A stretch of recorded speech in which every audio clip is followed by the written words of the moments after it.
Hello and welcome to the Star Citizen News and Weekly Review. Today we are looking at the headlines from the week ending the 24th of January 2016, and then going deeper and looking at other information CIG have given us about their massive space sim game. This week's headlines: Star Citizen Alpha 2.1.1 is now live, and the Xi'An files with Gillian Anderson. The latest version of Star Citizen Alpha 2.1.1 is now on the live servers. This is a relatively minor patch though there has been a lot of balancing with the Vanguard Warden. It's now less agile, but it also slides less. Improvements have been made to that Revenant Gatling gun on the front so it doesn't overheat so quickly. There have also been a load of fixes to it too, including to its radar, as well as a temporary solution to its shield. The Scythe and Glaive have had their cruise speed tweaked, and the Glaive has received a big health increase. There have been a good multitude of fixes and improvement performances too, and during the PTU phase of the patch, they did test raising the instance limit to 24 players from 16. This was just to gather data for near future releases where they will increase the player cap permanently. The Xi'An Scout is back on sale for the next week to celebrate Gillian Anderson's return to the X-Files this weekend. The Xi'An Scout is being grey boxed at the moment and will be one of the next ships added to the future releases of 2.x version of Star Citizen Alpha. There is a Squadron 42 behind the scenes as well with Gillian Anderson from the motion capture shoot in England from 2015, where she talks about her experiences of working on Squadron 42 with Chris Roberts and the other actors as well. Gillian plays Captain Rachel McLaren, Admiral Bishop's daughter in Squadron 42. The weekly review. Let's look at a more in-depth view of other news and information CIG have given us from their official shows such as 10 for the, Around the Verse and Reverse the Verse this week. In 10 for the Developers Episode 3, a variety of other questions were answered. What goes into concepting aliens? They look at how humanoid it is, how many legs does it have, how does it move, and then they take inspiration from animals, merging traits together to create new species. The environment of how the aliens would have evolved on its home planet, all of that sort of stuff is taken into account too. There is a lot of design work on how an alien would walk and move. There is a lot of iterations of this before anything is actually pinned down for how they want the race to look. In regards to the Constellation and ship pipeline improvements, they've learnt a lot from the Constellation, which is currently in its third version. Modular designs are now more readily used, and there'll be more iterations of the Constellation in the future too. The pipeline has been streamlined, ships and their variants will now take less time for them to finish. In regards to implementing the new damage tech system, the new system is shader driven now. The old damage tech system was very resource hungry. The new one they're implementing is more code driven and therefore better and less resource hungry. Ships are layers now and they take damage individually, or at least you can break through those layers to expose the gubbins underneath. They build a library of props and gubbins to use, so adding them to new ships is much easier for the new damage states. In regard to creating NPC characters, they don't build full characters, they build clothing, accessories, scanned heads, base bodies.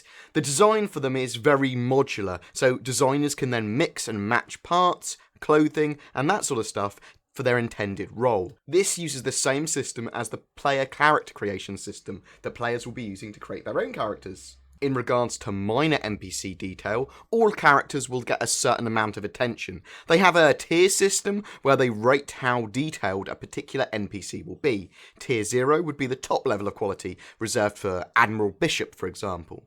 Minor NPCs would be highly detailed still, just not as much as important characters. Clothing style guides. There is style guides for clothing manufacturers, helping them all get a unique look. They currently have 19 planetary stereotypical locations for clothing, like Earth, Terra, and then they break down into subcategories like blue collar, and then under that are specific clothing manufacturers, just like ship manufacturers, all with their own unique look. There are currently 36 manufacturers of clothing.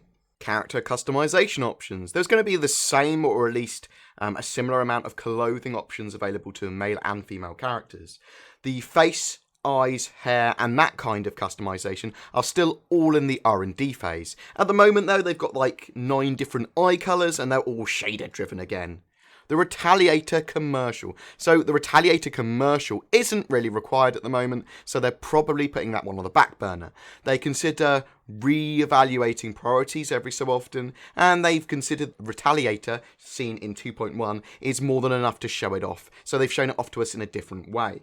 In regards to alien characters, the Vandal are in their final phases. They're actually working on the skin at the moment, its texture, and how it reacts to the light. They're also working on Vandal lore and all of their different classes. Other races are also being worked on, but being kept very much under wraps at the moment. They are concentrating on really getting the humans right first, though, before they move on to finishing those other races. In Around the Verse Season 2, Episode 15, we learnt a few more things. There's currently a summit in Los Angeles this week and next week, getting a lot of the devs together to discuss plans for Star Citizen in 2016. This will help shape the future of releases for the game.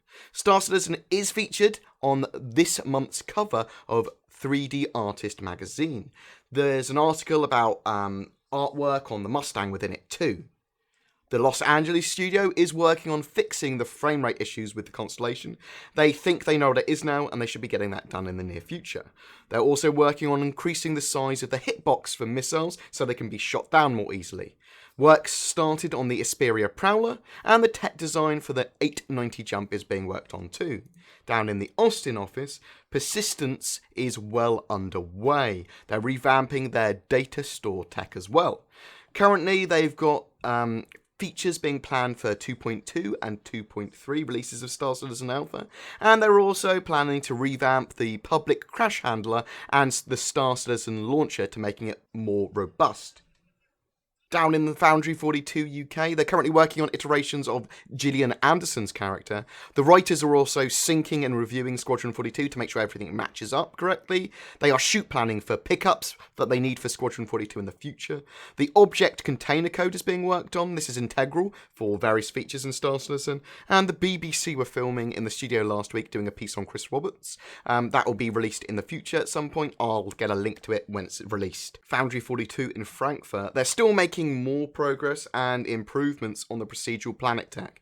They're finishing up some FPS animations to help free assets for other projects and work. The AI is moving forward too. There are lots of pieces for that being worked on. They're getting lots of schedules down in January too for the rest of the year. They're working on interdiction, so this is a mechanic that will pull ships out of or prevent them from going into quantum drive. Thinking about the ship pipe system at the moment as well, so they can get something similar for environments down, so they'll be working with a similar system. This week's MVP was Argon and Third for their Roccat Power Grid plugins. And this week's art sneak peek was the Misk Starfarer in its grey box phase and the expanded Revel in York hangar, which is currently work in progress. In this week's Reverse the Verse, they also gave us a few other news nuggets. The SciTech peripherals, the Star Citizen branded HOTAS and keyboard, are close to completion. Next week, they plan to have pre-orders for the mid-range joystick and keyboard. This first run will be limited to 2,000 units, but they will be signed by Chris Roberts. At a later date, the peripherals will be available elsewhere, but unsigned. The collector's box for Star Citizen is in its final sampling, and it's looking to be released near the summer. Next week's subscriber, Reverse the Verse, is on the 27th, and it's with Sean Tracy as a special guest. The Cutlass is being reworked currently, and we will see its progress in a ATV ship shape soon. CIG are going to be at DragonCon and Gamescom this year. They're also obviously going to be doing CitizenCon, but they don't know the dates or the venue that's happening yet. They are working on an improved lobby system and will eventually be able to queue, and we will be able to queue for instances that are full, so we are more easily able to play with our friends in Crusader. They are also working on tech design and modelling for the 890 jump. The Caterpillar is also being worked on, and it's had a lot of progress made. The Sabre is very close to completion. The Xi'An Scout is in its final grey box phase. The Reliant is getting its final material pass. There are no prices on the new small Corvette or the Asperia Prowler yet. And after the Squadron 42 assets have been completed, the Banu Merchantman and Carrack will become top of their priorities list. They want to give owners of the Starfarer Gemini a loner Starfarer that will also appear in the hangars. They are trying to work out how to do this with their current system, as it doesn't really support it, but I'm sure they'll find a way around it. Insurance will be run off time played rather than real time. If you only play a couple of days a week, then your insurance won't be depleted while you're not playing. Anyway, guys, that's it from the Star Citizen News and Weekly Review this week. Please don't forget we've got a giveaway on at the moment. All you need to do is literally comment on any of our Star Citizen content on the YouTubes or in the forum thread on the RSA website to be in for a chance for winning. You don't even need to be a subscriber. It's pretty much open to anyone. Don't forget to like and subscribe. It really does help me as well. And I will see you in the verse.